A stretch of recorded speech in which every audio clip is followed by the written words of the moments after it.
माननीय प्रधानमंत्री देश के लिए 4000 करोड़ रुपए की 3 परियोजनाएं अब समर्पित करेंगी।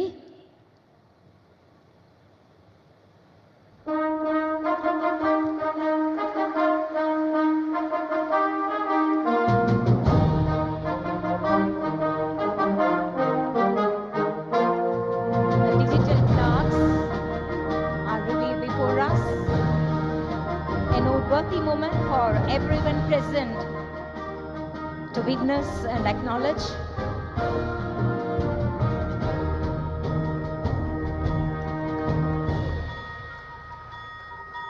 Thank you, sir. The people of this state express sincere gratitude to you for this invaluable contribution and leadership.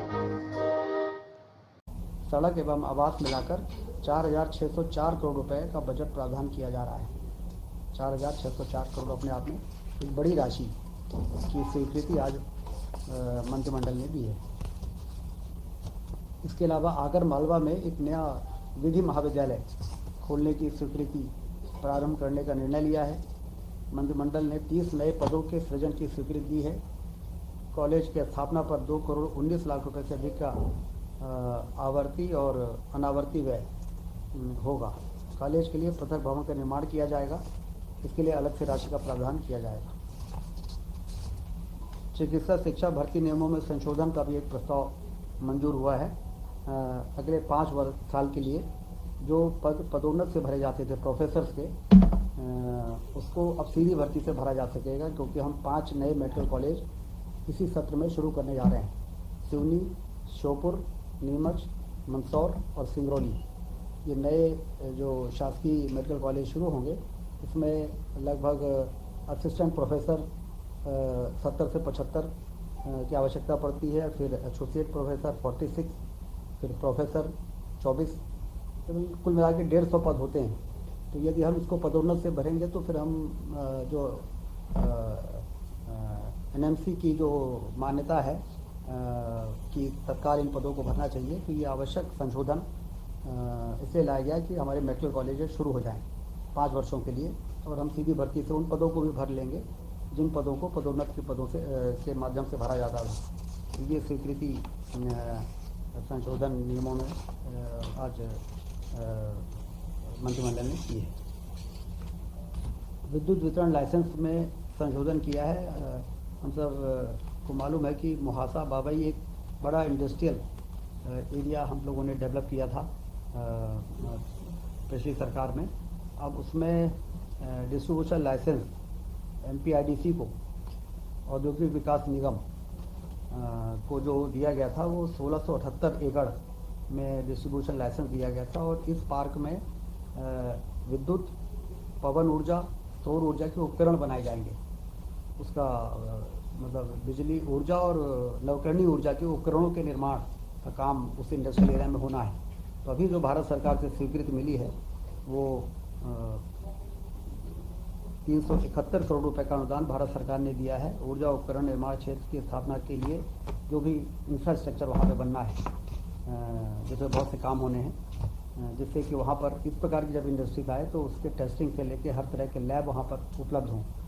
तो वो जो डिस्ट्रीब्यूशन लाइसेंस था, वो जो बहुत बड़े एरिया में था, उसको अभी संशोधन करते हुए सीमित किया गया है और 227 और 237 एकड़ के लिए वो संशोधन एक लाया गया है। बाद में नियामक में जाके उसको फिर बैटिंग कराई जाएगी, अप्रूवल कराया जाएगा।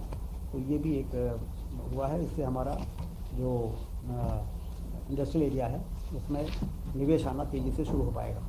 तो ये निर्णय हुए हैं और बस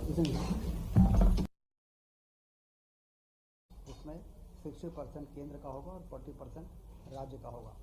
और आंगनबाड़ी केंद्रों के निर्माण में जो लगभग 12 लाख में बनेगा, वो पूरी की पूरी फंडिंग केंद्र सरकार के द्वारा की जाएगी। इसी प्रकार से ऐसे इलाकों में छात्रावास बनाने के प्रस्ताव 110 बसाहटों के निकट बालक और बालिकाओं के लिए अलग अलग छात्रावास के निर्माण किए जाएंगे आने वाले 3 वर्षों में। इस कार्य में कुल 384.6 करोड़ रुपए व्यय होगा, जिसमें से 60% भागीदारी भारत सरकार की होगी और 40% राज्य सरकार की होगी। राज्य शासन ने आज कैबिनेट में अपनी भागीदारी को सुनिश्चित करने के लिए अलग से बजट लाइन खोले जाने हेतु और इस पूरे राशि को मंजूर करने के लिए मंजूरी दी है। इसी प्रकार से मल्टीपर्पज़ सेंटर बनेंगे। बहुउद्देशीय केंद्र विशेष पिछड़ी जनजाति क्षेत्रों में 11 गतिविधियों के लिए बहुउद्देशीय केंद्रों का निर्माण होना है। इन केंद्रों की कुल लागत 75 करोड़ रुपए प्रति केंद्र है। इससे हम अंदाज लगा सकते हैं कि कितना बड़ा इंफ्रास्ट्रक्चर उन क्षेत्रों में बनाए जाने की योजना है। 100% वित्तीय सहायता भारत सरकार देगी इन केंद्रों को बनाने में जो भी खर्च आएगा। प्रत्येक केंद्र निर्माण के 2200 वर्ग फीट भूमि की आवश्यकता होगी। इसमें से 1605 वर्ग फीट भूमि पर भवन का निर्माण होगा और भूमि आवंटन का कार्य जिला कलेक्टर करेंगे। मध्य प्रदेश में 284 केंद्रों के निर्माण का प्रस्ताव भारत सरकार को भेजा गया है।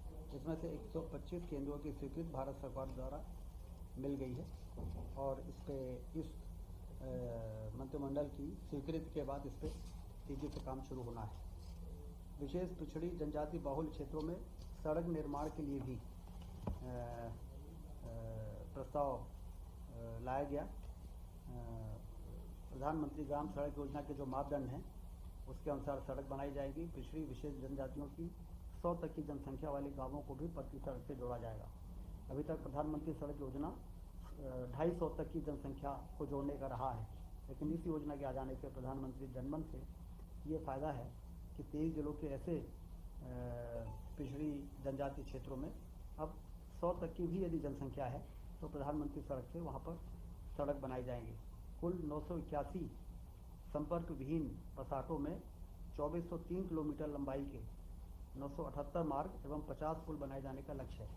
अपने आप में बहुत बड़ा काम है कि उन इलाकों में जो सुदूर संपर्क विहीन रहे हैं वहाँ पर हम 2403 किलोमीटर की सड़क बनाने का काम इस जनमन योजना के अंतर्गत अब मार्ग प्रशस्त हो जाएगा।